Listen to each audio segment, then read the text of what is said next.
Donc, il y a Juliette qui va présenter un use case. Et moi, j'ai des use cases aussi à présenter. Si vous voulez présenter des trucs aussi des autres, vous pouvez. Et puis à la fin, j'aurai le use case bonus ultra dégueu, auquel je viens de penser parce que quand vous disiez effectivement un système qui n'est pas apaisé, dans lequel je récupère les données d'email et puis j'en fais quelque chose, j'ai mon use case de make avec plus de 100 modules à l'intérieur que je veux montrer. Voilà. Donc, ouais, vas-y, Juliette, si tu veux bien nous partager ta. Ok, ça marche. Bah, je vous donne un peu de contexte d'abord pour comprendre un Important. peu. Justement, je vais revenir sur cette histoire de qu'il n'y ait pas d'API. Bah, justement, donc le client, c'est une entreprise du BTP qui bosse avec un logiciel métier en interne qui lui permet de gérer ses factures, ses devis, toutes les interventions, le planning des techniciens. Enfin voilà, c'est une entreprise qui fait de la rénovation, par exemple, qui gère des fuites d'eau dans un appart. Enfin voilà, ce qu'on a tous l'habitude de voir. Et en fait, justement, ce logiciel métier, il n'a pas d'API. Et leur enjeu à eux, enfin leur objectif, c'était de créer un espace client pour que le client puisse accéder à ses factures, ses devis, qu'il puisse voir toutes les interventions à venir. Donc, quand il a un rendez-vous justement pour faire une recherche de fuite ou pour faire un devis pour sa future réno, et pour que lui, il puisse aussi faire une demande de rendez-vous directement, donc via un simple formulaire. Et l'objectif de la boîte, c'était surtout de se dire qu'ils allaient avoir une expérience un peu enrichie par rapport aux autres boîtes du BTP qui proposent pas forcément ce genre de choses et pour lesquelles tu reçois toutes tes infos par mail. Et c'était aussi pour libérer du temps aux assistantes qui, à chaque fois, sont recontactées parce que le client a perdu sa facture, a perdu son devis, etc. Et qui, du coup, passent du temps juste à renvoyer des infos qu'elles ont déjà données, quoi. Donc l'idée, c'était un peu de centraliser tout ça. Et donc, l'enjeu pour nous, c'était surtout de récupérer les données du logiciel sans utiliser d'API, parce que le but, c'était pas qu'elles tiennent une base de données à part en ressaisissant toutes les données. Par exemple, les factures, les documents aussi, les documents. Ouais, tous les documents. En fait, ce qu'on récupère, c'est les devis, les factures, et donc les dates d'intervention et l'adresse d'intervention. Donc, il y a trois blocs différents. Et donc, la solution, justement, c'était de le récupérer via le mail parseur. Parce qu'en fait, il y a des mails qui sont pas tout à fait automatiques, on va dire semi-automatiques, qui partent de leur logiciel métier, justement, avec les factures, les devis et les interventions. C'est semi-automatique parce qu'en fait, quand un rendez-vous est fixé ou qu'une facture ou un devis est émis, c'est pas forcément... c'est le déclenchement est manuel. Et l'assistante qui crée a la possibilité de rajouter des emails, d'ajouter des gens en copie. C'est un template par défaut qui est utilisé, mais si elle veut sur le moment modifier le template, c'est possible. Donc c'est un semi-automatique qui peut aussi poser problème dans cette histoire de parsing, parce que ça veut dire que s'il y a un petit changement habituel, ça peut créer des bugs aussi. Donc c'est un peu ça l'enjeu aussi. Je pense qu'il vaut mieux utiliser le parseur de manière générale sur un. Sur... Julien est parti.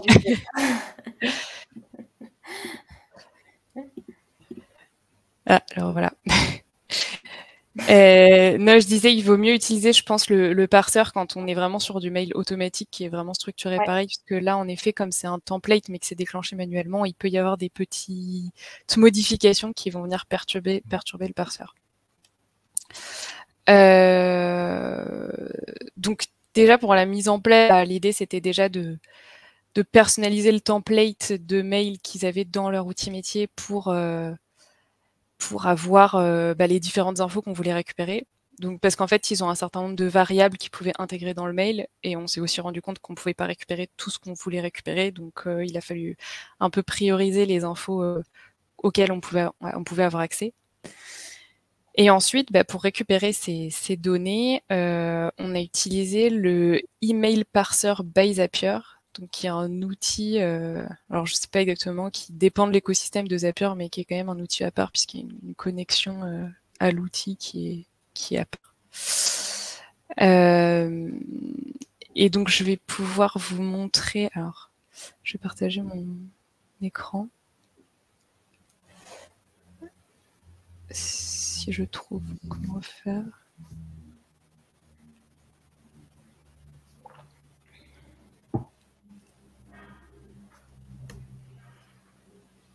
Est-ce que là, on voit mon écran?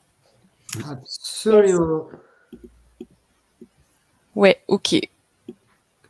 Je vais essayer de mettre en grand pour qu'on voit mieux. Donc l'idée, c'est qu'en fait, le parseur by Zapier, il ressemble un peu à ça. Donc on se connecte, on crée une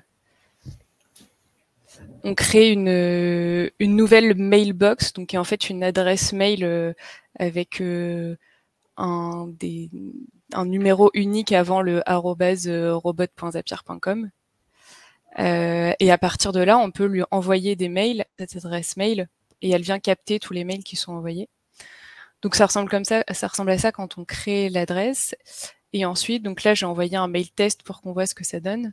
Je sais pas si vous voyez très bien. Si. Ouais. C'est possible éventuellement de zoomer un peu. Ouais. C'était pour ça. Oh. Mais après, vu que c'est des slides, je sais pas si... Ah oui, j'arrive pas à zoomer plus en fait. Ah, si c'est les slides, oui, ça va être compliqué. Du coup, voilà, ça fait un résultat comme ça. Et ensuite, on peut venir sélectionner justement les variables qu'on veut utiliser. Donc là, typiquement, un numéro de facture, une date d'émission et le prénom et nom du client. Là, c'est typiquement ce que je récupérais dans le cas de mon client. Et ensuite, petit à petit, on envoie des mails et ça s'affiche comme ça en fait dans la boîte de réception. Et là, par exemple, le deuxième mail que j'ai envoyé, il va bien venir capter là en jaune les différentes infos. Et même, par exemple, on voit que le numéro de facture, je l'avais tagué en variable que sur la deuxième occurrence, et on le voit quand même qu'il l'a tagué parce qu'il était déjà dans l'objet. Il a bien identifié que c'était la même chose, quoi. Donc voilà comment ça marche. Et là, par exemple, là, c'est toutes les adresses mail que j'avais créées pour le client. Et en fait, ce qu'on peut faire, c'est que tout à l'heure, je vous montrais que l'adresse mail qui se crée par défaut, c'est des caractères qui suivent les uns les autres qui sont incompréhensibles. On peut rajouter au début un préfixe pour justement repérer quelle adresse sert à quoi, parce que sinon, moi, avec mes 4 adresses mail, je m'y retrouvais plus. Et donc, du coup, j'ai ajouté à chaque fois facture finale, facture d'acompte, intervention, devis pour savoir à quoi correspondait chacune d'entre elles. Voilà, et ensuite dans Zapier, c'est le déclencheur, ce mail parseur. Après, bon, j'avais plein d'étapes parce que là c'était pour une facture, donc j'allais d'abord vérifier si elle existait grâce au numéro de la facture. Ensuite, donc je continue uniquement sur la facture n'existe pas. Il y avait un enjeu pour conserver la première adresse email, comme je disais, en fait. Comme le mail est semi-automatisé, parfois ils viennent rajouter des adresses email de destinataire ou en CC ou en CCI. Et pour le coup, ça faisait un peu bugger mon parseur. Donc j'ai mis un format ici pour qu'ils viennent juste récupérer la première qui l'identifie. Parce que de toute façon, j'avais pas besoin des autres. Donc c'est pas un problème. Et après, alors je sais pas si c'est un cas général de Zapier quand il reçoit un mail, mais en tout cas avec le mail parseur, si on a plusieurs attachment, il vient tout mettre dans un zip. Et donc là, on avait un module pour dézipper et faire ressortir les pièces jointes. Et après, bon, on liait à un client. Et ensuite, l'enjeu, c'était justement de rattacher la bonne pièce jointe. Parce qu'à chaque fois, en fait, avec une facture, j'avais la pièce jointe de facture et la pièce jointe du devis qui correspondait. Et en fait, moi, j'avais besoin de récupérer que la facture. Donc du coup, après, j'allais chercher uniquement le document qui contenait dans son titre la facture. Donc, voilà. Après, c'est pour la petite info, on est sur le plan professionnel à 20 $ par mois, il me semble. Et du coup, par exemple, on peut pas faire de... Alors, c'est quoi le terme? C'est passe. On peut pas faire de... Si, on peut faire des passes. C'était sur le plan d'avant, et je crois qu'on pouvait pas faire de passes. Donc, on peut faire des filtres sur le plan pro et on peut faire des passes. Mais il y avait un truc qu'on ne pouvait pas faire. On peut pas faire de... on peut faire du coup plusieurs branches. Ouais, visiblement, on peut faire plusieurs branches, mais en effet, la première fois, j'avais été bloquée quand je voulais faire plusieurs branches. Donc, est-ce que c'est le passage de plan J'avoue que le passage c'est bien le pricing de Zapier. C'est vrai que c'est pas évident en tout cas le pricing, mais oui, en version gratuite, on peut pas faire. Sur l'ancien pricing, ça commençait à $50 par mois pour avoir justement les embranchements. Ouais. Ce qui commence à faire cher, mais là, je crois qu'ils ont changé récemment. Bah là, ouais, on peut maintenant à Et 20 € par mois, faire ça. Et pour le coup, je m'étais fait un peu avoir parce qu'on pouvait en fait créer le zap avec les passes. Et au moment de le publier, en fait, il disait ah ben non, il faut upgrader. Donc c'est un peu bâtard quand t'as fini de construire ton truc. Par contre, ce qui m'a choqué, c'est effectivement que la partie boucle, elle est pas claire. Enfin, c'est vrai qu'en venant de Make, c'est pas clair. Et pareil, l'historique, quand tu veux remonter sur l'historique des exécutions, bah c'est pas très clair aussi pour débugger, tu vois. Enfin, c'est vrai que cette partie-là. Ouais. Ça et le testing, parce que du coup, moi, je testais chaque module avant de publier mon scénario, et en fait, dans les loops, justement, le test, il vient pas chercher forcément. Enfin, tu sais pas trop ce qu'il vient chercher comme données d'input, et du coup, ça me sortait des outputs qui étaient bizarres par rapport à ce que je pensais qui était rentré. Donc en fait, il a fallu que je le teste en conditions réelles pour me rendre compte que ça marchait, parce qu'en test, ça fonctionnait pas comme je voulais. Donc ça, ouais, pour le coup, je me suis fait avoir pendant un bon moment. Je pensais que ça marchait pas, et en fait, ça fonctionnait en réel. C'était en test que ça fonctionnait pas. Et du coup, ouais, juste pour rentrer un peu dans le détail du module de mail parser, c'est assez classique. En fait, c'est juste une connexion avec le mail parser. Et ensuite, il ressort les différentes adresses mail. Il suffit d'identifier la bonne. Donc, il faut bien créer un scénario un zap par adresse mail, donc par type de mail. Même si moi, par exemple, j'ai un type de mail facture d'acompte et un type de mail facture finale, c'est la même table qui va recevoir les données dans Airtable, c'est une table facture. Mais comme j'ai 2 modèles de mail différents, je suis obligée de créer 2 apps différents et 2 modèles de mail et 2 adresses mail différentes. Voilà. Et ensuite, c'était juste pour vous montrer comment ressortent les valeurs qu'on a parsées. Elles sont juste en parse output, et après on retrouve le libellé qu'on a donné dans le mail parser. Donc voilà, niveau ce qui se passe dans l'outil. Et après, je voulais juste évoquer quelques petits points d'attention. Je vous ai montré tout à l'heure. Là, par exemple, c'est un mail que j'ai envoyé directement à cette adresse mail. Et en fait, on voit que l'objet, il met pas objet de point facture 4356, il met juste facture 4356, et ensuite il fait un saut de ligne et il part sur le corps de mail. Donc, typiquement, pour capter l'objet, je trouve que ça facilite moins les choses pour mieux identifier la donnée. Et aussi, moi, dans mon cas, j'avais besoin de récupérer l'adresse mail du destinataire, parce que, en fait, c'est comme ça que je le rattache à un client. Parce que le client à qui j'ai envoyé la facture, c'est à lui que je veux créer un espace client pour qu'il récupère sa facture. Et donc, en fait, je suis passée par une règle Outlook, donc qui disait quand tu reçois un mail de l'outil métier, alors tu le rediriges vers cette adresse mail. Déjà parce que je pouvais pas paramétrer cette adresse mail là dans leur outil métier, mais aussi parce que justement j'ai pas fait une redirection dans Outlook, mais j'ai fait un transfert pour récupérer toutes les infos justement de l'expéditeur, le destinataire, la date d'envoi, etc. Donc ça, ouais, c'est quand même à savoir que toutes ces infos apparaissent pas par défaut dans le mail parser. Et après, bon, il y a des petits. Moi, j'ai pas été hyper fan de l'expérience du email parser by Zapier. Il m'a beaucoup aidé, hein. C'est un super outil, mais c'est vrai que dans l'outil en tant que tel, c'est pas très facile de s'y retrouver. Déjà, il a une time zone qui est pas la nôtre, on peut pas la changer, donc parfois j'avais du mal à me retrouver dans quel mail est arrivé à quel moment. Et en fait, il s'affiche comme ça tous les mails, donc en fait là j'en ai 2, mais quand on en a 20, ça devient plus compliqué de naviguer et de savoir à quoi correspond lequel. Du coup, dedans, on n'a pas d'objet, on a juste l'expéditeur et une date, mais qui du coup ne correspond pas à notre date et heure. Donc l'expérience, tu peux pas la configurer dans le compte?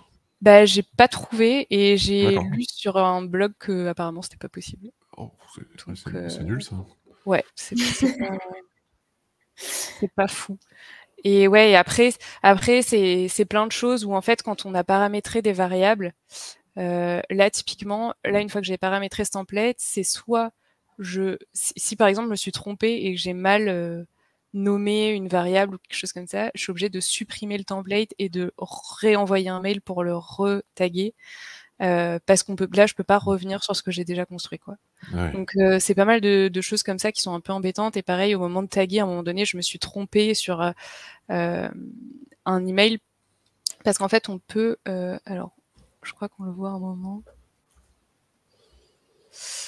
Ici, là, on voit en dessous, il y a report inaccurate or accurate. Donc, en fait, on peut dire au parseur si il a bien fait son taf. Et on peut faire edit extra template justement pour retaguer. Et alors, je sais pas exactement comment fonctionne l'outil derrière, mais en tout cas, lui donner un peu plus d'intelligence, j'imagine, pour qu'il arrive à identifier les cas généraux.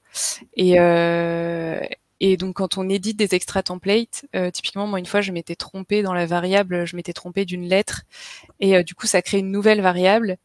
Et ensuite, si on veut supprimer cette nouvelle variable, il faut supprimer tous les mails, tous les extra templates dans lesquels on l'a tagué. Donc voilà, il y a plein de petits trucs comme ça pour lesquels l'expérience est pas optimale. Mais après, ça fonctionne plutôt bien. Avec Elise, on avait aussi vu qu'au départ, en fait, on avait laissé toutes les infos dans des phrases. C'était par exemple bonjour, votre facture au nom de a été émise avec tel numéro de facture.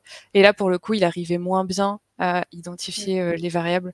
Donc c'est pour ça qu'on a refait ce format de remettre à la ligne et de bien identifier avec 2 points entre chaque chose. Ouais, et parce encore. T'avais par exemple, le nom. À un moment, il y avait le nom du chantier ou de l'installation. Et là, vu que le nom, parfois, tu vois, dedans, tu as des tirets, parfois, tu n'en as pas, parfois, tu as des tailles différentes. Bah là, effectivement, après, ça, ça commence à se décaler, tout le reste. Ouais, et c'est très bizarre parce que même parfois, sur des exemples qui paraissent exactement les mêmes, genre là, ce matin, typiquement, sur le client, il y a eu un bug, alors que c'est exactement la même configuration qu'un autre mail. Donc voilà, je sais pas ce qui s'est passé. Donc parfois, il y a des petits ratés quand même comme ça. C'est le problème de Zapier, c'est que pour commencer, c'est facile, mais c'est vrai que rapidement, tu manques de flexibilité. Et le fait qu'il interprète facilement ce que tu fais, ça fait que tu n'as pas toi-même défini clairement ce que tu voulais. Et à un moment, c'est moins efficace qu'une regex finalement. Tu es mute, ça, en fait. Julien. Quelles sont les alternatives? Julien, on ne t'entend pas.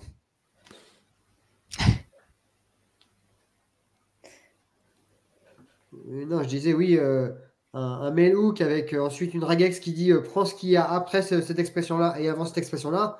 Bon, bah voilà, ça va prendre un bloc, quoi. C'est vrai que ça. Ouais, je peux montrer, j'ai fait l'équivalent sur Make. Alors.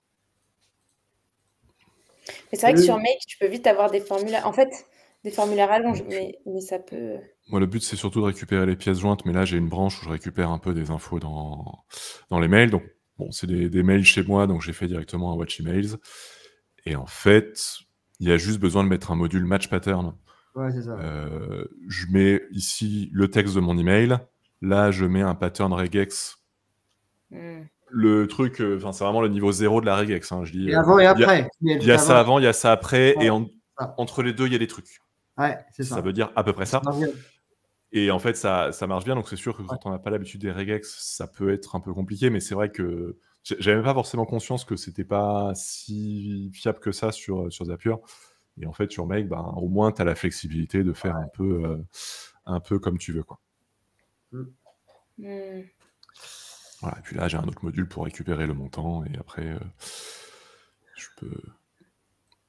je continue mon scénario, quoi.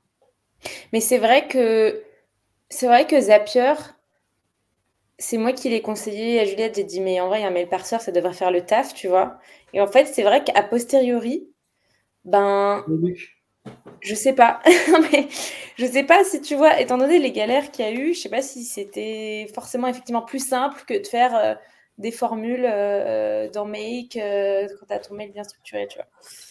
Non, mais c'est vrai que c'est intéressant. C'est le truc qui paraît magique quand tu connais pas encore trop ces outils-là. C'est facile, ça marche, etc. Mais c'est vrai que quand, comme nous, tu commences à avoir un peu d'expérience dans ces choses-là, en fait, rapidement, ça semble surtout être un carcan très très rigide qui fait pas exactement ce que tu veux. Et c'est vrai qu'à ce moment-là, un petit mec où tu fais certes plus de modules, mais tu peux concrètement récupérer l'info que tu veux. C'est intéressant comme retour d'expérience. Ouais, c'est vrai que moi, autant sur les cas qui étaient un peu aléatoires, où en fait ils rajoutaient des destinataires, ils rajoutaient des personnes en CC, je comprenais que ça puisse faire bugger le zap. Mais autant, là, j'avoue, sur 2 cas vraiment exactement les mêmes, où peut-être il y a juste une différence de nombre de caractères, j'avoue que je trouve ça un peu bizarre que ça fonctionne pas, quoi. C'est ça. Tant que tu sais pas exactement comment ils codent eux de leur côté, tu peux même pas t'assurer que ça marchera à chaque fois, en fait. Parce qu'effectivement, si c'est au nombre de caractères, ils peuvent ne pas tout récupérer. Après, Xavier dit, est-ce qu'on doit vraiment conseiller Zapier à quelqu'un? Bon, déjà, Alex va pas être content. Mais ensuite, c'est vrai que Zapier a quand même un certain nombre de fonctions qui sont sympas. Il y a un module code natif. Mais par exemple, hier, j'ai discuté sur Slack, il y a une personne qui se disait, mais avant, j'étais sur Zapier. Quand je cherchais un fichier dans Zapier, ça me cherche dans tout mon drive, ou si je donne un dossier, ça cherche dans tous les sous-dossiers. Et ça fait pas pareil dans Make. Et en fait, j'ai cherché un peu avec lui, j'ai dit, mais peut-être que c'est une option, une case à cocher, etc. Puis après, j'ai regardé du côté de l'API Google Drive, et en fait, j'ai l'impression, j'ai passé 10 minutes, j'ai pas non plus passé une demi-journée, mais j'ai l'impression que c'est une fonction qui n'existe pas dans l'API Google Drive. C'est impossible de chercher dans les sous-dossiers. C'est-à-dire que Zapier, dans son module, lui, fait la recherche récursive pour te simplifier la vie et pour aller chercher dans tous les sous-dossiers. Tu sais que j'avais eu ce problème-là sur un projet. Et ouais, c'était la galère parce que j'arrivais pas à chercher dans les sous-dossiers avec Make. Et c'est vraiment galère. Et après, tu comprends que c'est Zapier qui a fait ça pour te simplifier la vie, mais c'était pas natif sur Google Drive. Et après, le souci, c'est que si tu le sais dès le début du projet, tu gères autrement, tu stockes ton ID de fichiers quelque part, tu structures tes dossiers autrement, et en fait, tu te rends compte que c'est mieux parce que ta donnée est mieux structurée. Mais c'est vrai que quand tu le sais pas à la base, et que justement, tu vas faire, par exemple, la transition de Zapier à Make, tu te retrouves à te dire, mais vous êtes gentil, mais là, j'ai 250 sous-dossiers, je vais pas m'amuser à tout réorganiser. Après, ça fait un nombre d'opérations énorme, quoi. Ouais. Moi, si tu fais toi-même la recherche récursive, c'est... ouais, et du coup, moi, à mes clients, je leur avais conseillé surtout que là, l'idée, c'était d'avoir une GED dans Notion, et tu vois, après, en fait, faire les recherches dans Notion, et après, avoir le lien vers le bon document qui t'emmène dans le Drive. Donc, en fait, le Drive, d'ailleurs, c'était plus utile d'avoir autant de sous-dossiers, surtout que c'était pas, comment dire, hyper carré, le rangement, donc autant ne pas en avoir, tu vois. Mais ouais, du coup, c'est clair que ça, quand tu le sais pas...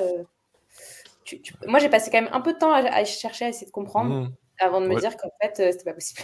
Moi, je gère ça. Soit c'est des fichiers qui sont directement générés automatiquement. Dans ce cas-là, je stocke toujours l'ID du fichier dans la base de données. Soit il se passe plein de trucs dans le dossier. Donc, à minima, dans la base de données, je stocke l'ID du dossier. Comme ça, je sais où je dois chercher. Mais c'est vrai que sans ça, c'est plus compliqué, quoi.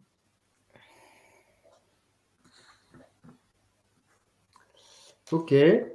Tu voulais rajouter des choses, Juliette? Non, je pense que j'avais fait un peu le tour de ce que je m'étais noté. Élise, est-ce que tu as des remarques, des idées, des machins? Non, j'ai un petit peu dit ce que j'avais à dire au fur et à mesure, mais en 2 mots, pour conclure là-dessus, c'est de dire que effectivement, même comment dire, une fonctionnalité qui te paraît, j'allais dire presque sur étagère, quoi, native, qui te paraît intuitive, intéressante, en fait, avant de le tester, parce qu'il me semble que c'était il y a longtemps que je l'avais testé et que c'était sur un cas super simple, tu vois, où j'avais pas eu de problème. Mais dès qu'effectivement tu le testes en conditions réelles sur un projet... Et surtout, c'est une espèce de boîte noire. Donc, tu mets des inputs et magiquement, il te fournit un output, quoi. Mais c'est comme un nouveau service, tu vois, ou un nouvel outil que tu vas tester avant vraiment de le tester. C'est difficile de le conseiller ou de savoir le temps que ça va te prendre. Tu vois, rien que... Ouais, c'est ça. Puis comme justement, on ne sait pas ce qui se passe derrière, enfin moi typiquement, je me suis amusée pendant 2 semaines à taguer les extra templates parce qu'ils disaient quand il y a une erreur, faites un tag extra template pour justement l'alimenter, pour qu'ils comprennent bien exactement ce qu'il faut taguer.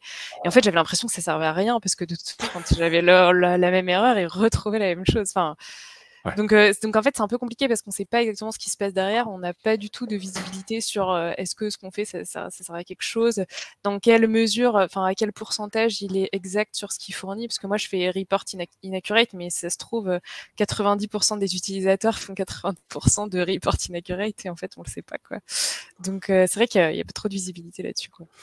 Mais en fait, si je reformule ce que dit Élise, c'est que Zapier, même quand ça a l'air mieux, c'est moins bien. Moi, c'est ce que j'ai retenu. Guylaine, quand ça paraît trop simple, on se fait toujours avoir. Ouais.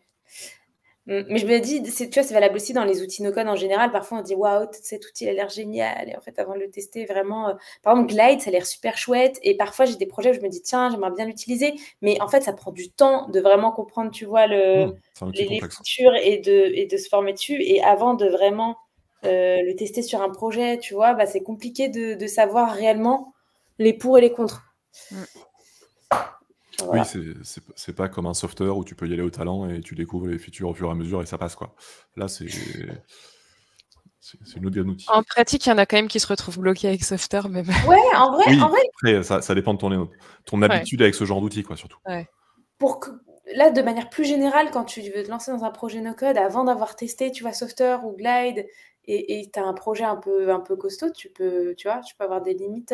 Nous, il y a un projet où on s'est retrouvé limité parce qu'ils voulaient construire vraiment un formulaire étape par étape. Tu vois, tu as vraiment des étapes qui s'affichent les unes en dessous des autres avec des tas de variables, tu vois, qui se mettent à jour d'une étape à l'autre, tu vois. Et en fait, à part, j'allais dire dev, le formulaire où finalement on l'a construit sur WeWeb, à part construire le formulaire sur WeWeb, formulaire avancé, tu sais, avec des variables qui se calculent en fond. J'ai jamais fait de WeWeb, mais de ce que Lucas m'a dit, ça a l'air assez poussé pour faire des formulaires. Tu vois, typiquement, si tu as des exigences assez avancées, ou des requêtes assez avancées, tu vois, ça peut... Il y a Palpatine qui nous invite à tester Damas. Moi, j'avoue que j'ai pas confiance. Guylaine, pour le moment, j'appréhende Software. On verra Glide plus tard. Oui, de toute façon, il faut y aller un outil à la fois et on ne peut de toute façon pas tout maîtriser. Donc, il faut aussi faire des choix. Après, dans les commentaires en début d'émission, Xavier disait rebondissait sur ce que tu disais, Juliette, sur le fait que l'email parsing, c'est quand on a des mails bien structurés, etc. Aujourd'hui, c'est plus tout à fait vrai, parce qu'avec l'intelligence artificielle, tu peux, sur le papier du moins, récupérer des infos, même dans des mails non structurés, pour peu, évidemment, d'avoir le bon prompt. Après, j'ai envie de dire... c'est réservé déjà au cas où effectivement l'email n'est pas structuré, parce que je vois des gens qui ne jurent tellement que par l'IA qu'ils veulent l'utiliser même pour des mails structurés, et ça c'est du gâchis. Quand tu vois la débauche de consommation énergétique que représente l'intelligence artificielle, ça n'a aucun sens de l'utiliser à la place d'une regex. Tu peux utiliser l'IA pour générer une regex, mais pour chercher, là par exemple dans ton cas d'usage, ça n'aurait pas beaucoup d'intérêt. Mais c'est vrai que dans d'autres cas, moi j'avais un client qui voulait savoir dans des mails de contact qu'il recevait si la personne disait qu'elle venait à l'événement ou pas, ou autre chose. Pour ça typiquement, l'intelligence artificielle c'est top, parce que il n'y a pas deux mails qui seront pareils. Si tu fais avec des regex, avec des mots-clés, etc., ça n'a aucun sens. Enfin, tu vas avoir 60% de bons résultats. Donc, autant lancer une pièce, ça pourrait pareil. Et c'est vrai que pour ça, l'IA peut être un vrai avantage, mais c'est surtout pas à utiliser les yeux fermés. Et je pense qu'il faut quand même pas mal vérifier et mesurer le taux de réussite, parce qu'il doit y avoir beaucoup de déchets, sans compter le besoin de formater les résultats au bon format. Souvent dire à l'IA qu'on veut un JSON formaté sous cette forme-là, etc. C'est pas toujours si évident. Ok. Moi, je voulais présenter 2-3 petits trucs pour terminer. Donc là, je vais parler d'une cliente à moi. Alors, je vais partager.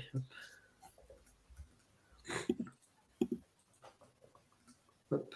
Non. Tac, tac. Non, ça. Oui. Donc, je parle d'une de mes clientes. Ah, le retour des avocats. Les avocats, ouais. Encore les avocats. Moi, j'ai les clients avocats, mais les autres avocats. C'est ça. Donc, c'est des gens qui font de la livraison d'avocats à New York, dans des, chez individuels, mais aussi beaucoup de restaurants. Et ce qui se passe, c'est que de plus en plus de restaurants et d'établissements utilisent ce qu'ils appellent des. Alors, attendez, j'ai perdu ma souris. Ouais. Des hospitality platforms comme Craftable ou par exemple, il y a aussi Restaurant 365. Oula. Ah, oui, d'accord, ok. Ouais, c'est des restaurants pour gérer des établissements, en fait. Et donc, en particulier, pour gérer les fournisseurs. Et donc, mon client, c'est un fournisseur de ce type de boîte. Et donc, ils gèrent tout leur stock, et ils envoient en particulier les commandes via ces outils-là. Et ça fait que mes clients reçoivent dans leur boîte mail des outils de type Hello, Great Order, New Order, avec un truc formaté comme ça. Et puis derrière, un document avec tous les détails de la commande.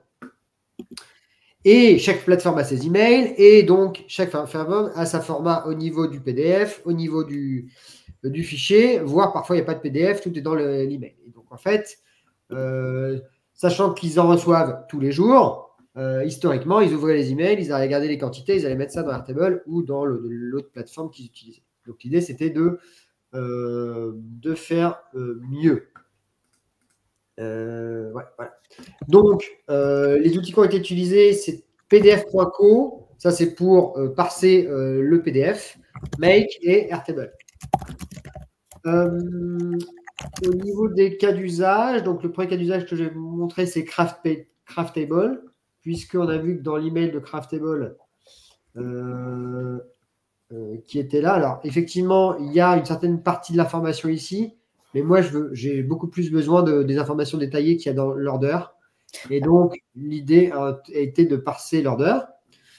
Donc, c'est là où pdf.co intervient. Donc, c'est un outil qui permet de faire plein de choses en lien avec des PDF et en particulier les parser. Qu'est-ce que ça veut dire? Donc, en gros, vous allez devoir créer des templates. Donc, il y a des templates qui existent déjà à partir basés sur des formats très utilisés, typiquement les invoices Amazon ou DigitalOcean ou d'Outirang ou PandaDoc. Donc, il y a des outils qui ont des factures déjà formatées. Donc, vous pouvez utiliser déjà les templates existants pour les récupérer toutes les datas. Et donc, moi, comme j'avais des outils moins populaires, j'ai dû aller créer mes templates. Donc, comment ça se passe concrètement? Vous arrivez sur une espèce de plateforme qui est comme ça. Vous chargez, alors là, je ne vais pas le faire, vous chargez votre fichier qui va apparaître ici. Et ensuite, eh bien, vous avez plein d'outils un peu différents pour aller extraire les informations selon si vous savez que le truc qui va bouger ou qu'il est fixe ou que c'est un tableau. Et donc voilà, donc ça va être soit vous savez que l'information elle est toujours là, donc vous voulez récupérer l'information qui est dans un rectangle, soit c'est un tableau, vous dites bah, ça c'est un tableau, et donc voilà, vous voyez, au fur et à mesure, là il y a l'ensemble des informations que je récupère. Et donc si par exemple, si on va le faire, je vais juste le faire là, comme j'avais l'email, je vais le télécharger. Et en termes de budget, enfin en termes de prix? De prix, c'est quelques centimes à chaque fois. Genre, je ne sais plus exactement. Alors, elle achète 60 000 crédits à l'année. Donc, mais c'est quelques centimes. Je ne sais plus exactement précisément le prix. Et donc, c'était juste pour vous montrer là, le téléchargement. Si on charge, voilà, vous allez voir exactement. Je me suis dit, bon, OK, là, il y a le nom qui apparaît systématiquement à cet endroit-là. Je récupère le nom. Là, j'ai des informations à récupérer sur le numéro l'order, le delivery date. Donc, je sais que c'est celui-là, ça va être ça. Et puis là, j'ai mis un gros tableau d'items pour récupérer les items. comment ça se passe dans Make ensuite? Si on va dans le scénario qui est pour Craftable, on va prendre un historique où il y a pas mal de données. Voilà, c'est ça. Donc, mon Gmail, il est connecté à la boîte de la cliente avec une query pour récupérer que les mails Craftable, parce qu'il faut que ce soit spécifique à l'email qui est envoyé. Et ensuite, j'itère sur les documents, parce on peut imaginer qu'il y a plusieurs documents, en l'occurrence, là, il n'y en a qu'un. Et donc, je fais tourner pdf.co sur les documents. Donc, est-ce que tu peux zoomer un peu? Excuse-moi, ouais. Je ne sais pas si ça va. Ouais, si, ça va. Donc, en output, vous avez un truc qui s'appelle Object. Vous avez exactement les 7 objets qu'il y avait initialement ici, dans cette partie-là, dans pdf.co.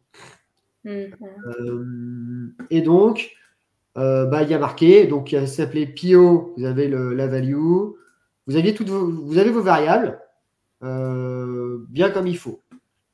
Sauf, alors il y a la partie. Même le tableau, ouais, le tableau. Le tableau, il est là, voilà. Il est en gros. Il est par colonne, ok. Voilà, ligne par ligne. Ligne par ligne. Et voilà, ligne par ligne, il reconnaît quand même ligne par ligne, toutes les colonnes, quoi. Voilà, il reconnaît bien les colonnes ligne par ligne. Par contre, tu as les colonnes intitulées qui se mélangent avec la NTM. En fait, il crée directement. En fait, il crée directement une structure de tableau. Et enfin, tu fais des tests et tu regardes le format qui fonctionne bien. Et donc ensuite, là, c'est essentiellement pour récupérer les. Alors, je ne sais plus pourquoi je fais ce truc-là. Bref, en tout cas, après, je vais chercher mon client à partir de l'information que j'ai sur le client. Je récupère la commande à partir de l'ID, enfin, voilà, toutes ces informations-là. Et ensuite, je mets des itérateurs au niveau du tableau pour les regarder là où il y a des quantités et selon le nom du produit, si c'est avocado, si c'est lime, si c'est le machin, je vais mettre la bonne quantité au bon endroit parce que comme c'est une entreprise qui ne vend que 3 produits et puis ils ne sont pas du genre à changer le nombre de produits tous les 24 matins, c'est juste de 3 champs. Donc en gros, je vais aller remplir les champs en question et puis voilà. Donc voilà un cas particulier sur la partie avec un usage de pdf.co. Il y a des cas où l'information est directement en dur dans l'email avec des tableaux, par exemple. Et là, j'utilise. Alors, attendez, non, c'est pas ça. Ouais. J'utilise le mail hook. Attendez, on va regarder, mais je crois que c'est le mail hook. On était chez Hospitality, je crois. Ouais, Hospitality Innovation. Donc, chez Hospitality, l'email Hospitality, voilà, c'est ça. Non, c'est le module qui s'appelle, qui est deprecated d'ailleurs, qui s'appelle Get Content from HTML Table. Donc, en gros, vous avez un HTML, vous savez qu'il y a un tableau dedans que vous voulez récupérer, vous utilisez ça, et par magie, il va. Alors, le truc, c'est que je crois que, en fait, ah si, ça tourne. Non, en fait, le scénario n'est plus utilisé depuis un bon moment, donc en fait, j'ai pas d'historique. Mais bon, il faut me croire sur parole. Il récupère bien le tableau avec le bon format. Et ça, c'est cool. Le dernier cas que j'avais, je ne sais pas si je vais le retrouver, c'est un cas où il y avait un bouton dans l'email et il fallait cliquer sur le bouton pour ensuite aller récupérer les informations qui étaient dans une page web à l'intérieur. Donc, en gros, ouais, crois-moi, frère, c'est voilà. La source, c'est crois-moi, frère, c'est une bonne, c'est une ressource solide. Je ne sais plus lequel autre c'est, mais il y en a un où en gros, je clique sur un bouton. Donc, il y a un module HTTP pour cliquer sur le bouton. J'arrive sur une nouvelle page et dans la nouvelle page, je vais récupérer les informations. Donc, ça permet de sauter. Bon après-midi, Galfolk. Et bon, juste avant de terminer, juste pour vous faire marrer, il y a le cas d'un autre client qui est sur Zooform. Donc, en gros, il a créé un formulaire sur Zooform en se disant, parce que Zooform, c'était super, c'est super avancé pour faire des trucs géniaux. Ce qui est vrai. Bon.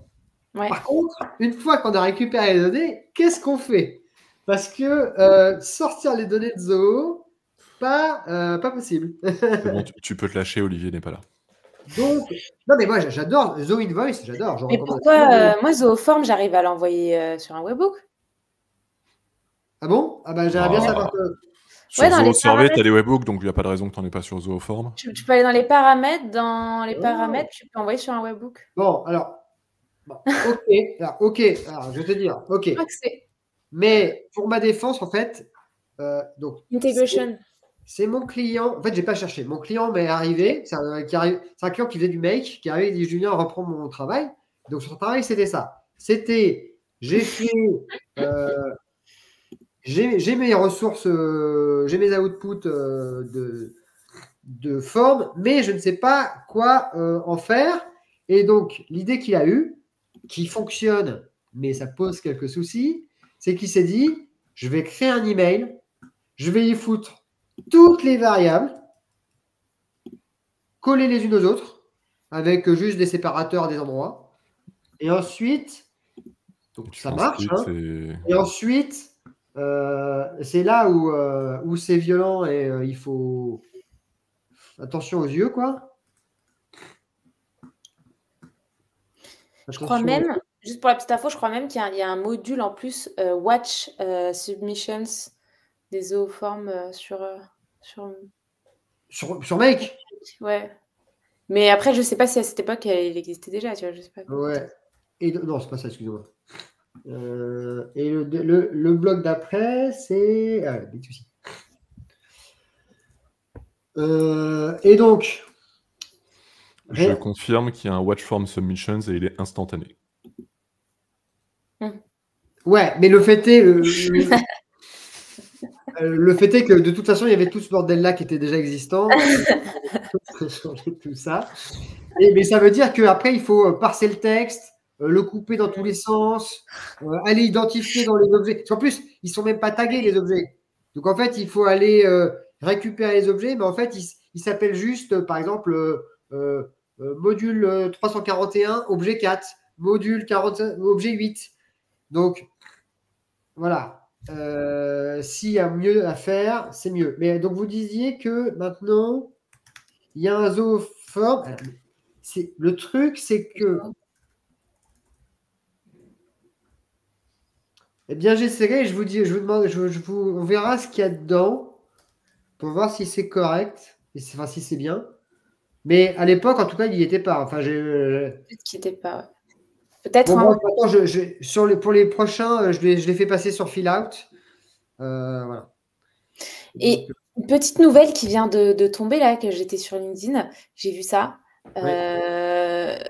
Maintenant, dans les champs date d'Airtable, vous pouvez mettre par défaut current date, la date d'aujourd'hui. Mais attends, j'ai posté ça sur No Code France il y a une semaine. Il y a une semaine, je l'ai vu sur LinkedIn là, mais je n'avais pas vu ça sur Airtable, vous l'aviez vu? J'ai vu parce que Julien l'a dit. Ok. Moi aussi. Mais je n'ai pas vu ton message. Je n'ai pas testé non plus. J'avais pas fait gaffe. Tu l'as bloqué? Tu peux le dire. En fait, elle est bloquée du channel Airtable. On va la bloquer du channel Airtable. Ouais, désolée, j'ai pas. Elle n'y va plus. Mais en tout cas, à quand les dates, les variables de date dans les automations, les gars, ça manque. Ça manque de pouvoir mettre des variables. Ouais. De toute façon, les automations Airtable, c'est très limité, on est d'accord. Oui, c'est pas pour faire. Ça permet pas d'être très très loin. Voilà. Sûr. Ok. Il vaut mieux s'amuser avec Make. Et puis, il y a un dernier point qu'on n'a pas parlé, c'est le mail hook Airtable, qui permet quand même d'avoir de la donnée un peu exportée avec du HTML. Et donc après, on peut mettre du watch pattern, on peut jouer avec ça aussi, un petit peu sur le même format de l'email parser de Zapier, puisqu'il suffit de mettre l'URL, il suffit de mettre l'adresse du mail hook qui est ici, et on récupère la data avec une structuration. Attendez, une structuration, qu'est-ce que j'ai fait? J'ai tout cassé? Non. Ouais. Si. Comme il n'a pas été trop utilisé non plus celui-là. Je connais des scénarios qui ne servent à rien. Ou alors c'est mon client qui a une idée et puis en plus après il n'a plus d'idée. Mais... Tu dis si tu veux que j'audite tes espaces, mais que je te ferai pas payer trop cher. Curiosité, qu'est-ce qui se passe? T'as vu un... Il s'est passé quoi? Je sais pas, tu Non. fais plein de trucs qui servent à rien. Non, s'ils ont été faits, c'est qu'ils ont été demandés. Donc ouais, au niveau des informations qu'on a, on a le sujet, le texte structuré, la date, les attachments, et le contenu, il est quand même il y a le format en texte et le format HTML. Donc il y a de quoi normalement pouvoir couper à gauche, à droite, à des endroits si besoin. Voilà. Voilà, j'arrête mon partage. Puisque Pierre... Mais Comment ça? Je transmettrai à mes clients que s'ils veulent un regard extérieur sur le travail effectué, ils peuvent appeler Pierre Simonin. Il est disponible. Et puis c'est bien, comme ça, après, je peux même te faire payer pour que je te mette une bonne note. Il y a un business model là. Non, mais très cool en tout cas comme cas d'usage, le parsing de documents PDF, je connaissais pas. C'est Ouais. Ça peut être bien utile. En fait, le truc, c'est aussi qu'il faut aussi réfléchir. C'est-à-dire que il faut vraiment que vous receviez les documents, genre plusieurs dizaines de documents par semaine, quoi. Parce que si vous en recevez 2 dans la semaine, alors il y a toujours cette question de charge mentale qui fait qu'effectivement, quand c'est automatisé, il n'y a pas à y penser. Et déjà, ça a de la valeur. Mais bon, est-ce que ça peut valoir les plusieurs centaines d'euros que vont coûter le développement du truc? À voir, c'est personnel. Mais si vous savez que vous en avez plusieurs dizaines par semaine, là, c'est un no-brainer, hein, quoi. Il faut mettre en place. En tout cas, PDF.co, la première fois, il faut un peu jouer avec. Mais une fois qu'on... en fait, il faut tester. Voilà. Moi, je l'ai pas mal utilisé aussi pour merge des PDF ensemble ou pour en diviser et ça marche bien. Ouais. Et tu trouvais ça cher? Alice, parce que tu parlais du prix? Non, mais je me souviens qu'il fallait effectivement... Enfin, ça peut devenir cher quand tu as... Parce qu'il me semble que pour merge, tu payais aussi par... Combien d'opérations? C'était combien de Tu payais aussi selon la taille du PDF. Oui, c'était des gros PDF à merge. Et du coup, je crois que pour mon client, c'était un peu cher parce qu'il avait des trucs énormes, en fait. Ah ouais. Mais moi, j'ai souvenir que moi, j'avais utilisé PDF.co et j'ai souvenir que le pricing était un peu flou. Parce que justement, selon l'opération que tu fais, c'est pas le même nombre de crédits et du coup, c'est assez difficile de savoir d'avance combien ça va une idée. Je vais vous dire parce que en fait, je crois qu'il y a le nombre de crédits quand tu fais comme Outlook. Ils ont changé leur... Ouais, ça fait un bout de temps que je suis pas allée. Ils ont changé leur page. Ah oui, ils ont tout changé l'interface. En fait, l'outil de parsing, c'est le vieux truc, toujours le truc vieillot. Par contre, le site, ils l'ont fait en software, quoi. Ils l'ont fait en no-code. Hein. Ils l'ont remis à l'ordre du jour, au goût du jour, on va dire. Donc sur Craftable, regardons combien coûte un truc où il y a. Par exemple. Alors, est-ce que j'ai l'output? Parce que j'ai un output, j'ai le prix là. Par exemple, je crois que le merge PDF, c'est par nombre de pages. Voilà, 2 crédits. 2 crédits par page, je crois. Là, en tout cas, oui. Là, en tout cas, de parser une page, là, j'ai une première page à 2 crédits et j'ai une deuxième page à 2 crédits aussi. Donc, c'est vraiment pas cher parce que 2 crédits, ça doit être genre quelques centimes. Même pas. Bon, Xavier confirme que c'est pas donné, donc j'imagine que ça dépend beaucoup de l'usage aussi, mais apparemment la facture peut quand même monter assez rapidement. Ouais, surtout le parseur, ça a l'air. J'ai sélectionné, ça a l'air d'être. Parseur, je mets une page 42 crédits. Oh! Ah oui. Regardez, mais si je partage mon écran, ça m'étonne, mais. Voilà, par exemple, ici, j'avais mis le merge, par exemple. Là, il te dit si tu merges, je sais pas, 10 pages. Si je comprends bien, là, tu merges 10 pages, c'est fait 20 crédits. Et par contre, le parseur... Mais pour le coup... ça te fait 420 crédits pour 10 pages. Oui, mais attends. Mais attends, moi, avec mes 2 crédits, en fait, je sais pas pourquoi elle a 60 000 crédits, parce que on va avoir du mal à tous les consommer à ce prix-là. Hein. Mais là, dans le chat, Lucou nous dit que le cas d'usage, c'est découper un PDF de 250 pages. Ouais. C'est des bulletins de salaire, donc il faut... Pourquoi il dit quelques centimes, 99 centimes? Moi, à 2 crédits, c'est rien, c'est zéro. Parce que là, je vois les montants. On a par exemple, à 22 € par mois, on a 37 000 crédits par mois. Ouais, c'est vrai. Mais ils ont changé parce qu'avant, c'était pas le même pricing. Après, tu as fait une simulation là, parce que peut-être que ce qui m'affiche là, les 2 crédits, c'est du bullshit. Peut-être que ça me coûte beaucoup plus cher que ça. Crédit calculator, choose aim point. Ah oui, je peux choisir si je veux prendre du parsing. Il est où le parsing? Parsing. Là, ils me disent 42 crédits pour une page. Get template, extra data using template. OK. Total. Input. How many call? 1. Ah, 42 crédits. Alors pourquoi il m'a mis 2 crédits? Je comprends pas. Ouais, c'est pas très clair, mais ouais. Ouais, c'est pas forcément le pricing. Ah, 2 crédits. Non. Prévisible du monde. Oui, alors apparemment, moi c'est peut-être parce que j'ai créé le template, j'en sais rien. Parce que là je retrouve mes 2 crédits, moi. Si je suis en document parser get templates. Non, mais ça, c'est get template. Ça permet de récupérer un template, pas de parser grâce à ce template. Oui, c'est ça, parce que moi, justement, en fait, j'avais un seul module mail pdf.co, mais ça me déclenchait, je crois, 3 ou 4 lignes de crédit, parce qu'en fait, ça faisait plusieurs actions qui venaient utiliser plusieurs crédits. Oui, c'est pour ça que, justement, j'avais du mal à comprendre exactement le pricing. Quoi. C'est ça, un module, tu peux avoir plusieurs calls et ça monte vite. Conclusion, testez le free trial et regardez combien ça va prendre. Oui, c'est le mieux de toute façon. Alors ça serait plutôt 45, effectivement. Pour moi, si ça fait les deux, ça fait plutôt 45. Mais si on a 37 000 crédits par mois, ça doit quand même aller. Hein. Ça va, ouais, ça va.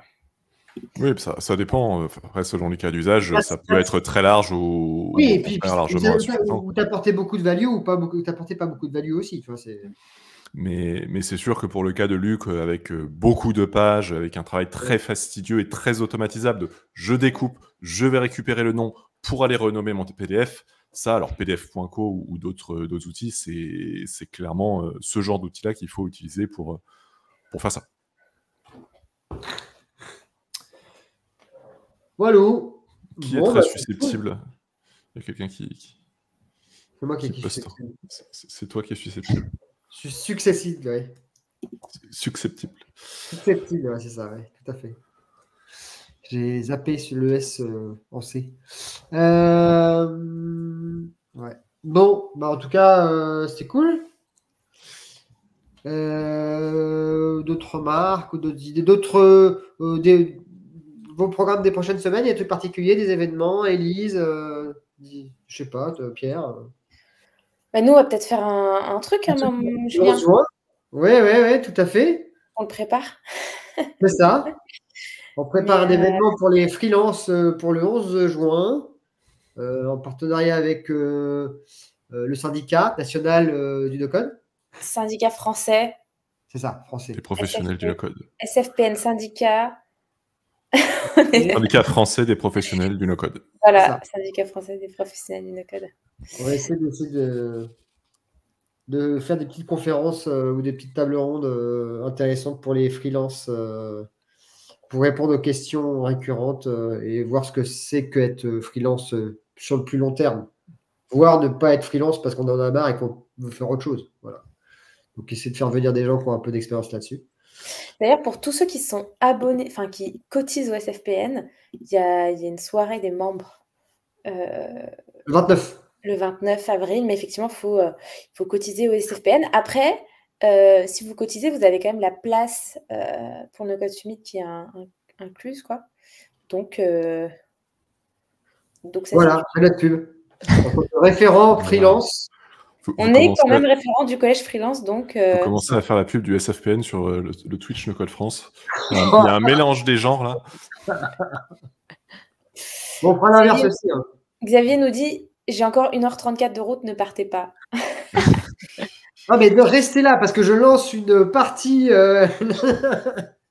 Je vais faire d'autres unboxings et puis après on va lancer une petite partie d'Elden Ring pendant 1h30 pour accompagner Xavier. T'as pas 3-4 scénarios inutiles sous le coude à créer aussi ou... Si, alors j'ai des nouveaux fichiers à parser. Si vous voulez qu'on fasse du parsing live pour aller dans le détail de ce que je viens de faire, why not? Mais oui, j'ai des nouveaux fichiers à parser de factures, pareil. Parce qu'on a fait les clients, mais il y a aussi les fournisseurs qui envoient les documents. Donc maintenant, on va faire les fournisseurs. Bah oui. On aura les outputs et les inputs et il y aura plein d'affaires. Après, il y a Guylaine qui avait posé une question pour une éventuelle prochaine émission des migrations. Est-ce que vous avez déjà changé d'outil Moi, je lui ai dit qu'on le ferait le jour où l'un de mes clients me dit on arrête Airtable, on fait autre chose. Moi, j'ai pas. 3 ans et demi encore. Hein. Moi, j'ai déjà eu le sujet. J'ai pas fait des grosses migrations, mais j'ai déjà eu des réflexions, j'ai déjà eu des travaux préparatoires là-dessus, etc. Et c'est vrai que c'est un gros sujet. Mais ouais, c'est compliqué d'en parler sans l'avoir fait totalement. Mais c'est vrai que ça me semble intéressant. Oui, s'il y en a qui l'ont fait avec succès et c'est cool. Après, je pense que c'est sur des cas d'usage spécifiques et effectivement, s'il y a ça à faire, pour moi, c'est qu'en amont, la réflexion sur est-ce que Airtable est le bon outil n'a pas été trop faite. Enfin, ou alors. Par exemple, tu as des migrations d'Excel vers Airtable, tu vois. Oui, ou Airtable pouvait être le bon outil, mais pour des raisons de performance ou de volume. Je veux dire, ça dépend, tu vois, parfois ça peut être de Notion vers Airtable, Airtable vers Coda, ou en fait ça peut être vers Airtable ou pour sortir d'Airtable. Oui, alors, ce qui pourrait être le cas, ça peut être ça. Ça peut être discuter des migrations entre outils que vous avez vus, ou ça peut être ça, le truc plus global.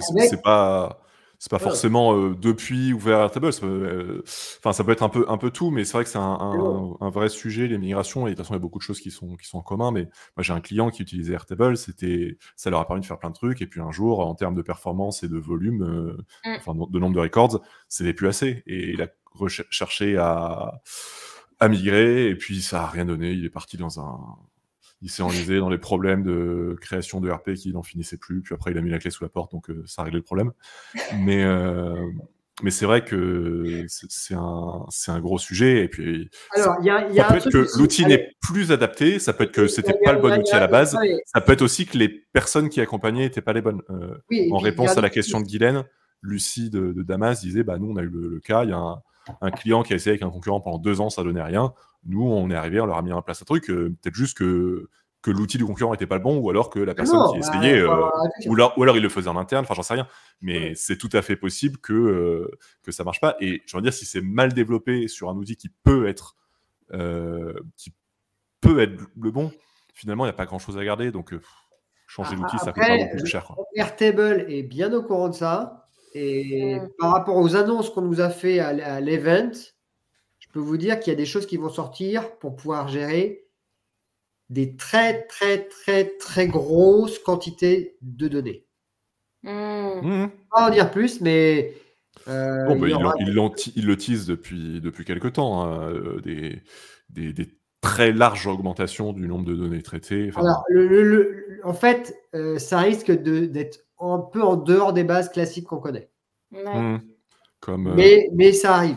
Enfin, comme Glide qui a fait les big tables, qui sont un truc à part pour gérer beaucoup de données. Exactement. Il y a un truc comme ça dans les pipes dans Airtable pour voir ce que ça va donner. Tu vois. Ce qui n'est pas forcément une mauvaise chose parce que quand tu vois la performance aujourd'hui des bases Airtable sur quelques dizaines de milliers de records, quand ils parlent de bases à 1 million, je suis pas serein. Ouais, moi j'ai pas eu trop ce problème-là, mais après c'est aussi lié. Enfin, je sais pas, t'as un bon PC, Pierre? C'est un bon PC que t'as? Ok, d'accord. Parce que moi je sais que j'ai changé un peu pour ça aussi, mais après, quand Michael dit j'espère que ce sera pas pour Enterprise, moi je peux mettre ma main à couper que ce ne sera que pour Enterprise. Ouais. Parce que à l'heure actuelle, ok, sur les interfaces, ils font beaucoup de mises à jour qui sont pour tout le monde. Autant sur ces logiques de données, tout ça, c'est Enterprise qui va avoir, parce que les besoins, ils viennent de là. Enfin... Mais ils ont quand même baissé la barre pour Enterprise. C'est à partir de 5 licences maintenant que tu peux avoir un. Tu peux avoir assez peu de licences. Hein. Même 6 licences, tu peux être en Enterprise sans souci. Par contre, le prix est bien supérieur. Donc, il faut être au clair que. Faut être sûr que ce que tu apportes à Enterprise en plus vaut on va dire, peut-être les 200 € que ça va te coûter en supplément par mois. C'est l'ordre de grandeur, c'est $70 par mois. Donc, c'est à partir de $350 par mois pour 5 personnes. C'est ça. Ce qui fait un certain budget, mais par rapport au Pour des ticket PME, minimum c'est de 10 rien. 000 Enfin, dollars, voilà, pour des par rapport au PME, ticket c'est d'entrée beaucoup, quoi. minimum de 10 000 dollars qu'il y avait avant dans les anciens comptes Ah oui, Enterprise, oui, oui. finalement, Ouais. ça peut s'envisager pour plus de boîtes. Disons que déjà, le business, j'allais dire, pour moi, avec le business, on a un pied dans l'enterprise, hein, vu que déjà, tu as l'admin panel, tu as tout ça. Bon, voilà. Mais on va voir comment tout ça évolue. Mais oui, pourquoi pas discuter de ces logiques de transfert de système. Et la question, c'est quel est le pourcentage de fois où ça se passe bien? Je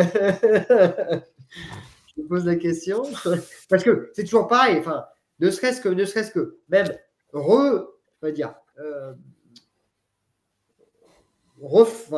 transformer un Airtable pour l'améliorer, déjà, c'est du bordel. Alors, prendre un gros Airtable existant et aller le foutre autre part. Alors, si c'est assez simple, s'il n'y a qu'une base, quelques tables, bon, c'est une question de quantité de données, pourquoi pas. Mais si tu commences à avoir des automatisations de partout, des interfaces, et de te dire, alors, la base, je vais la mettre dans Xano, les automatisations, je vais les mettre là, et l'interface, ça va être ça, et j'espère un jour avoir la même chose. Quand tu gères des dizaines de milliers de records, des centaines de champs, des dizaines de tables, des dizaines de processus, des dizaines de scénarios, mec, il n'y a rien de facile. Autant, tu vois, quand tu passes d'Excel à. Enfin, on fait la prochaine émission en live maintenant, mais autant quand tu passes d'Excel et que tu vas dans Airtable, en fait, la culture de la boîte fait qu'il n'y a pas les process en place et tout ça. Et donc, en fait, la complexité n'est pas là encore. Mais une fois que tu as mis dans Airtable, c'est là où. Ça dépend si tu as les macros dans tous les sens. Oui, mais dans ce cas-là, moi je leur dis, faites pas du Airtable si vous avez des macros dans tous les sens, vous allez être dessus, ça ne marchera pas. Ça dépend, il y a des gens qui font des macros pour faire du simili base de données, mais en tout cas, c'est vrai que la sortie d'Airtable, leur système en place qui complexe, j'attends de voir effectivement. Bon courage. Mais comme tout, hein, je pense que c'est. Mais comme pour tout, c'est pas spécifique à Airtable. C'est lié à la complexité du système plus qu'à l'outil lui-même. Après, parfois, ça peut être aussi, je pense, un moment où tu peux réfléchir aussi, ok, dans toute ma complexité de pourri que j'ai mis en place parce que je pouvais avec Airtable, de quoi vraiment, où est-ce que j'ai vraiment de la valeur c'est une excellente occasion de mettre les choses au propre, ça c'est sûr. Parce que ça, c'est un truc qui apparaît naturellement, il y a de l'entropie qui apparaît parce que le chef d'entreprise, il est fou, il trouve trop fou sur Airtable et donc il en fout partout, il automatise tout, alors que ça crée. Parce que c'est compliqué à maintenir. Voilà, Élise, c'est un sourire en coin, tu veux nous dire que dans Coda, tu peux importer les données, c'est ça? Bah oui, ça, il nous l'a dit. Ouais, tu peux. Enfin, c'est Guylaine d'ailleurs qui le partageait que en fait, tu as un importeur. En fait, tu as des importeurs dans Coda et l'importeur depuis Airtable est apparemment super bien fait. Et non, moi je l'ai jamais testé l'importeur de Airtable vers Coda, mais apparemment ça marche super bien. Par contre, moi j'avais testé l'importeur de Notion vers Coda et là c'est vrai que certaines vues, quand vous avez notamment des vues Notion dans des contents, dans des pages content, là ça part en vrai, genre ça transforme tes vues en table. Enfin, donc en fait l'import d'outils où c'est le bordel. est plus compliqué que l'import d'outils comme Airtable qui sont super bien structurés. Moi, j'avais fait un import d'Airtable vers Xano, c'était pas très concluant. Mais ok, je le retesterai si on fait live là-dessus, je retesterai de Airtable vers Coda. Aujourd'hui, ce serait peut-être plus simple. Le problème aussi, c'est qu'à l'époque, dans Xano, tu pouvais pas renommer tes champs. Donc, ils mettaient des champs à la con en reformatant les champs que j'avais dans Airtable, et après, je pouvais plus toucher.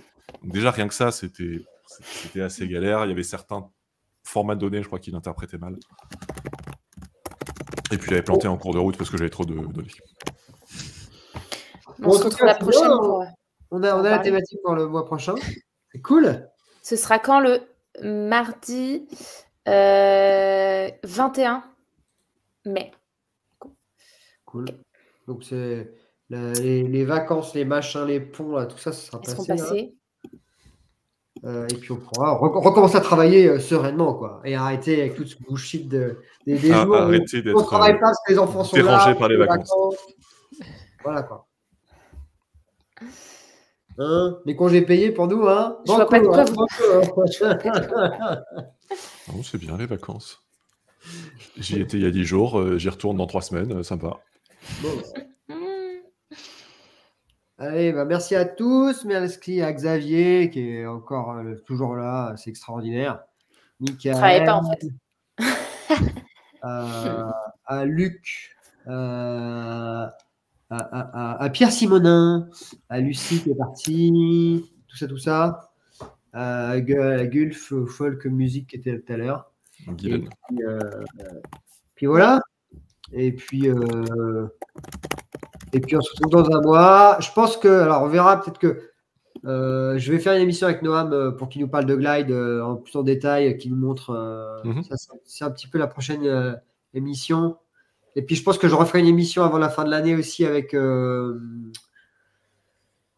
Maxime Topolov de Code Store pour qu'il nous parle un peu de qu'est-ce qu'il a fait cette année, les projets, les trucs cool.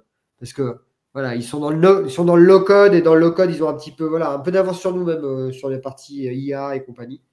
Donc ça peut être cool de les inviter pour discuter. Et il m'avait dit qu'il serait chaud pour venir. Donc voilà. Voilà, bon, bon appétit pour ceux qui n'ont pas encore mangé. Bon après-midi pour ceux qui font. Passez une bonne après-midi, amusez-vous bien, portez-vous bien et puis à très vite. À bientôt. Salut. À bientôt. Ciao. Bye bye. La vidéo de fin, c'est ça. Ah oui, c'est ça.